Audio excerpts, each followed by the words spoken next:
श्री शिवाय नमस्तुभयम। दोस्तों, आप सभी लोग जानते हैं कि 23 मार्च 2025 के दिन यहां पर चैत्र महीने का रविवार नवमी तिथि पड़ रही है। इसीलिए दोस्तों, इस दिन का महत्व बहुत ही ज्यादा बड़ा होता है और इस दिन आप लोगों को एक दीपक वाला उपाय जरूर करना चाहिए, जो कि पंडित जी ने अपनी अभी की ही कथा में यहां पर बताया हुआ है। तो दोस्तों, इस उपाय को आपको कैसे करना है, कब करना है, कहां पर करना है और उपाय को करते समय आपको किन किन बातों का ध्यान रखना है, यह सारी जानकारी हम आपको इस वीडियो में देंगे। तो चलिए दोस्तों, उपाय को शुरू करते हैं। देखिए, यह दिन इतना खास होता है, इतना महत्वपूर्ण होता है। देखा गया है कभी कभी बड़े बड़े पूजा पाठ अनुष्ठान से जो मनोकामना पूर्ण नहीं होती है, वह 23 मार्च 2025 चैत्र महीने का रविवार नवमी तिथि के दिन एक छोटे से उपाय करने से ही आपकी मनोकामना पूर्ण हो जाती है।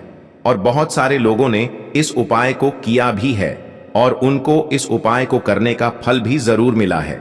अगर आप लोग भी इस उपाय को 23 मार्च 2025 चैत्र महीने का रविवार नवमी तिथि के दिन करना चाहते हैं, तो आप इस उपाय को पहले अच्छे से समझ लेना, सुन लेना, उसके बाद करना।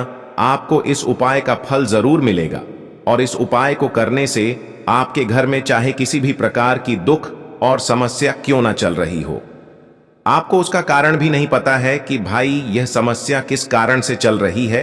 उसका कुछ भी कारण हो सकता है, जैसे पितृदोष हो सकता है या किसी भी तरह का मंगल दोष भी हो सकता है, और भी बहुत तरह के दोष होते हैं, कुछ भी हो सकता है।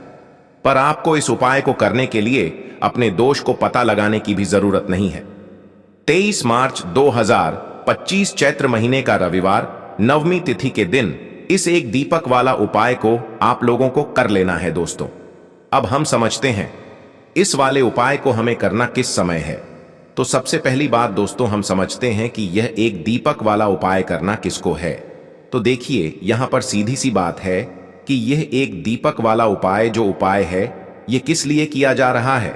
यह मनोकामना को पूर्ण करने के लिए किया जा रहा है, या आपके जीवन में जो दुख और परेशानियां हैं उनको दूर करने के लिए किया जा रहा है, या आपका कोई बड़ा काम है जो कि नहीं हो पा रहा है, आप उसके लिए इस उपाय को कर सकते हो। तो सीधी सी बात यह है कि आप अपनी कि किसी भी प्रकार की मनोकामना के लिए इस वाले उपाय को कर सकते हो।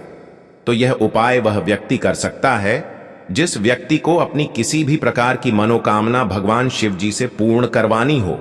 और अगर कोई भी माताएं बहनें जो है अपने घर की सुख और शांति के लिए, घर में धन समृद्धि को बढ़ाने के लिए वाला उपाय करना चाहती हैं, तो घर की जो बड़ी माताएं बहनें होंगी वह इस एक दीपक वाला उपाय को विशेष रूप से करें, क्योंकि माताएं बहनें घर की लक्ष्मी होती हैं और जब घर की लक्ष्मी कोई विशेष उपाय करती है तो उसका फल ही बहुत जल्दी मिल जाता है और बहुत बड़ा होकर मिलता है। अन्यथा इस उपाय को कोई भी व्यक्ति कर सकता है, चाहे वह बड़ा हो, चाहे वह छोटा हो, चाहे वह बच्चा हो। जिस व्यक्ति को यह एक दीपक वाला उपाय समझ आ गया, वह व्यक्ति इस एक दीपक वाला उपाय को चैत्र महीने का रविवार नवमी तिथि के दिन जरूर करें, क्योंकि उसको इस उपाय को फल बहुत ही जल्द मिल जाएगा। क्योंकि 23 मार्च 2025 रविवार नवमी तिथि के दिन भगवान शिव जी बहुत आसानी से प्रसन्न हो जाते हैं।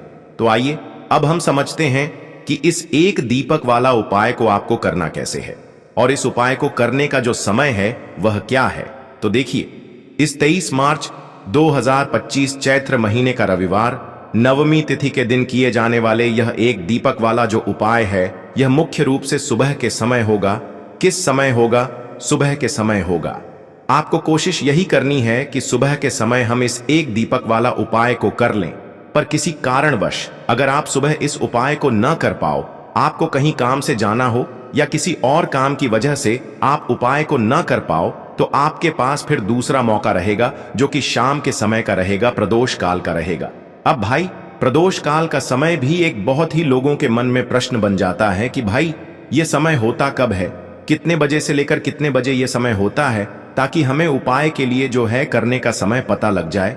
तो हम आपको बता दें, प्रदोष काल का जो एक समय होता है, शाम का समय वह होता है शाम के 6 बजे से लेकर शाम के 8 बजे तक के 7 बजे के बीच का।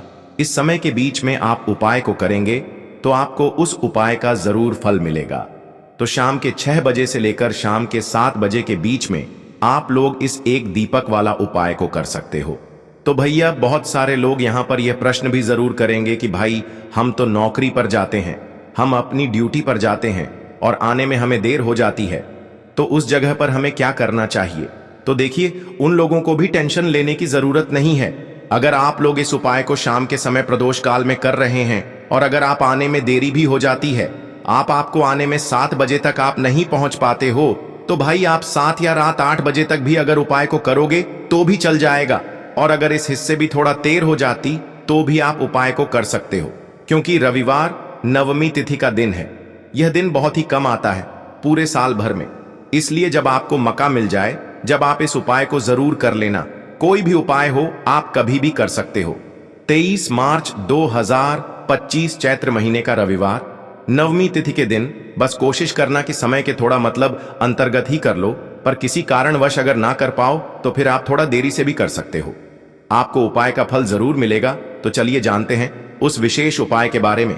लेकिन उससे पहले एक प्रार्थना, अगर आप चैनल पर नए हैं तो कृपया चैनल को सब्सक्राइब अवश्य कर ले। देखिए, यह वीडियो बहुत ही खास है, क्योंकि इस वीडियो में हम लोग पूज्य गुरुजी द्वारा बताए गए कुछ बहुत ही खास उपायों के बारे में जानेंगे। यह उपाय आपकी बड़ी से बड़ी मनोकामना को पूर्ण करेंगे, घर में धन धान्य को बढ़ाएंगे, माता लक्ष्मी आपसे प्रसन्न होंगी, सारा दुर्भाग्य आपका समाप्त होगा, व्यापार नौकरी अच्छे से चलेगी। तो आपको इनमें से जो भी उपाय अपनी समस्या के लिए करना हो वह उपाय आप कर सकते हैं। चलिए जानते हैं गुरुजी द्वारा बताए गए पहले खास उपाय के बारे में। इस उपाय के लिए सबसे पहले आपको ले लेना है 1 लोटा जल। तांबे के पात्र में अपने किचन से 1 लोटा जल ले लीजिए। फिर इसी के साथ आपको लेना है थोड़ा सा शहद, शायद आप आधे से भी आधा चम्मच ले सकते हैं। फिर सबसे आखिर में आपको ले लेना है 1 बेलपत्र।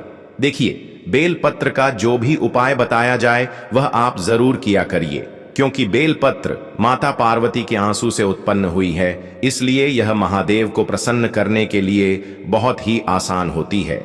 इसलिए आपको बेलपत्र वाला उपाय जरूर करना चाहिए। देखिए, अगर आपके पास बेलपत्र नहीं है तो शिवलिंग के ऊपर जो बेलपत्र छड़ी है उसको उठाकर जल से शुद्ध करके फिर आप उसका भी इस्तेमाल कर सकते हैं। बस आपको ध्यान रखना है कि यह बेलपत्र कहीं से भी कटी फटी नहीं होनी चाहिए, और बेलपत्र की डंडी के आखिर में जो डूड होती है यानी जो डंठल होता है वो भी नहीं होना चाहिए। अब यह सारी सामग्री लेकर आपको पहुंच जाना है शिवालय। पूज्य गुरु जी ने कहा कि इस उपाय को आप सुबह करना चाहे तो सुबह कर लें और शाम को करना चाहे तो शाम को कर लें। शिवालय पहुंचने के बाद सबसे पहले आप जो एक बेलपत्र लेकर आए हैं उसकी जो सबसे आगे वाली पत्ती है, बेलपत्र में 3 पत्तियां होती हैं। यह बात आप सभी जानते हैं। उसमें जो सबसे आगे वाली पत्ती होती है जिसे हम लोग सबसे बड़ी पत्ती कहते हैं, उसी पत्ती में चिकनी साइड आपको इस शहद से ओम बना देना है। सामने आपको समझाने का प्रयास किया जा रहा है, जैसे यह बेलपत्र में ओम बनाया गया है, ठीक ऐसे ही आपको शहद से ओम बना देना है। और फिर अपनी मनोकामना बोलते हुए आपके जीवन की जो भी विशेष मनोकामना है, जो भी आप अपना कार्य सफल करवाना चाहते हैं, जिसमें भी आप सफलता को प्राप्त होना चाहते हैं, चाहे व्यापार हो, चाहे नौकरी हो, चाहे धन प्राप्ति की मनोकामना हो, चाहे विवाह की मनोकामना हो, चाहे मकान जमीन की मनोकामना हो, या कैसी भी कोई मनोकामना हो, उस मनोकामना को पूर्ण करने के लिए महादेव से प्रार्थना कर लीजिए। और फिर यह एक बेलपत्र आप शिवलिंग के ऊपर समर्पित कर दीजिए। बेलपत्र की चिकनी साइड का हिस्सा यानी जिस तरफ आपने ओम बनाया है वह शिवलिंग में टच करेगा। इसके बाद आप जो शहद लिए हुए हैं उस शहद को अपनी अनामिका उंगली में लगाइए और माता अशोक सुंदरी वाले स्थान में आपको 7 बिंदी बना देनी है। इसी शहद से आपको 7 बिंदी बना देनी है। लेकिन यह 7 बिंदी आपको लगानी कैसे है वह आप बहुत ही ध्यान से समझेंगे। देखिए, जो शिव पिंडी होती है उस तरफ से आपको लगाते हुए नीचे की तरफ आना है, यानी जलाधारी की तरफ आना है, ऊपर से नीचे की तरफ। आपको यह 7 बिंदी लगानी है, आपको 7 बिंदी बना देनी है और माता अशोक सुंदरी से फिर से प्रार्थना कर लेनी है। इसके बाद सबसे आखिर में आपके पास जो एक लोटा जल है, उस जल को आप धीरे धीरे शिवलिंग के ऊपर समर्पित करते जाइए और लगातार ओम नमः शिवाय मंत्र का स्मरण करते जाइए। पूज्य गुरुजी ने कहा कि जो भी व्यक्ति माता अशोक सुंदरी वाले स्थान पर शहद लगाकर और शिवलिंग में यह एक बेलपत्र रखकर इस अचूक उपाय को कर लेता है, उसके जीवन की बड़ी से बड़ी मनोकामना महादेव की कृपा से और माता अशोक सुंदरी की कृपा से बहुत ही जल्द परिपूर्ण हो जाती है। तो दोस्तों, इस विशेष उपाय को आप इस 23 मार्च 2025 चैत्र महीने का रविवार नवमी तिथि के दिन जरूर करिएगा। यह उपाय आपको चैत्र महीने का रविवार नवमी तिथि के दिन करना है या फिर कि किसी भी पंचमी तिथि में करना है। आप जानते हैं, पूज्य गुरुजी द्वारा बताए गए दूसरे खास उपाय के बारे में देखिए। इस उपाय के लिए भी पूज्य गुरुजी ने कहा था कि अगर आपकी कोई विशेष मनोकामना है जो कई उपाय करने के बाद, कई व्रत करने के बाद भी परिपूर्ण नहीं हो पा रही है, तो आपको यह विशेष उपाय इस दिन जरूर कर लेना चाहिए। इस उपाय के लिए भी आपको एक बेलपत्र की जरूरत पड़ेगी और साथ ही साथ थोड़े से शहद की जरूरत पड़ेगी। सबसे आखिर में आपको एक लोटे जल की जरूरत पड़ी। लोटा आप तांबे का ले लीजिएगा और इसमें जल आप अपने किचन से ले लीजिएगा। बेलपत्र लेते समय आप ध्यान रखेंगे कि यह कहीं से भी कटी फटी नहीं होनी चाहिए। अब यह सारी सामग्री लेकर आपको पहुंच जाना है शिवालय। इस उपाय के लिए भी पूज्य गुरुजी ने कहा था कि अगर आप सुबह करना चाहे तो सुबह कर लें और शाम को करना चाहे तो शाम को कर लें। शिवालय पहुंचने के बाद आप सबसे पहले जो एक लोटा जल लेकर आए हैं उसको धीरे धीरे शिवलिंग के ऊपर समर्पित करते जाइए और लगातार शिव महापुर पुराण के मूल मंत्र श्री शिवाय नमस्तुभ्यम या फिर ओम नमः शिवाय, इन दोनों में से किसी भी एक मंत्र का जाप करते जाइए। इसके बाद आप जो एक बेलपत्र लिए हुए हैं और जो शहद लिए हुए हैं, देखिए बेलपत्र की जो सबसे ऊपर वाली, जो सबसे आगे वाली पत्ती होती है, जो सबसे बड़ी पत्ती होती है, उस पत्ती में जो चिकनी साइड होता है, उस पूरे चिकनी साइड में आपको यह शहद एल लगा देना है। अभी पहले उपाय में आपने ओम बनाया था, लेकिन इस उपाय में आपको पूरी पत्ती में शहद लगा देना है। शहद लगाने के बाद यह पत्ती आपको अपनी हथेली में रखनी है। महादेव से आपको प्रार्थना करनी है कि आपकी यह विशेष मनोकामना है, किसी भी प्रकार की मनोकामना हो तो उसको आप महादेव से बोल दीजिएगा और फिर यह एक बेलपत्र आप शिवलिंग में समर्पित कर दीजिएगा। पूज्य गुरुजी कहते हैं कि बेलपत्र माता पार्वती के आंसुओं से उत्पन्न होने के कारण महादेव को बहुत ही प्रिय होती है और जब भी हम लोग कोई उपाय बेलपत्र से करते हैं तो इससे हमारे महादेव हमसे बहुत ही जल्द प्रसन्न होकर हमारी सारी मनोकामनाएं को परिपूर्ण कर देते हैं। तो इस उपाय को भी आप रविवार नवमी तिथि के दिन कर सकते हैं या फिर किसी भी पंचमी तिथि में कर सकते हैं। अब जानते हैं गुरुजी द्वारा बताए गए तीसरे और सबसे आखिरी व सबसे खास उपाय के बारे में। इस उपाय के लिए आपको 2 इलायची ले लेनी है, 2 हरी इलायची आपको ले लेनी है। देखिए, हरी इलायची माता लक्ष्मी को यानी धन को आकर्षित करने के लिए सबसे अचूक होती है, इसलिए आप 2 हरी इलायची ले लीजिएगा और साथ ही साथ थोड़ा सा शहद ले लीजिएगा। इसके बाद आपको एक दीपक ले लेना है। दीपक आप चाहे तो मिट्टी का ले लें या फिर आप अपने घर पर शुद्ध आटा मारकर उसका दीपक बनाना चाहते हैं तो वो भी दीपक आप इस्तेमाल कर सकते हैं। इस दीपक में आपको शुद्ध घी का इस्तेमाल करना है और साथ ही साथ लंबी बत्ती का प्रयोग करना है।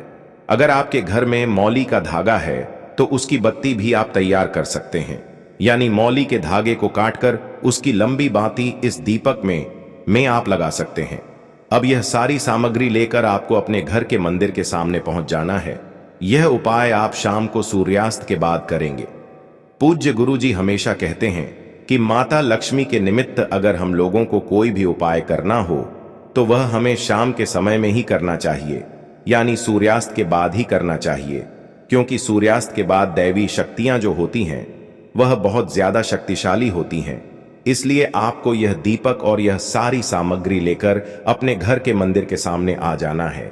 आपके घर के मंदिर में जो माता लक्ष्मी की फोटो है या फिर माता रानी के किसी भी स्वरूप की फोटो है तो उनके सामने आप सबसे पहले थोड़े से चावल रख दीजिए और उसके ऊपर यह दीपक रख दीजिए।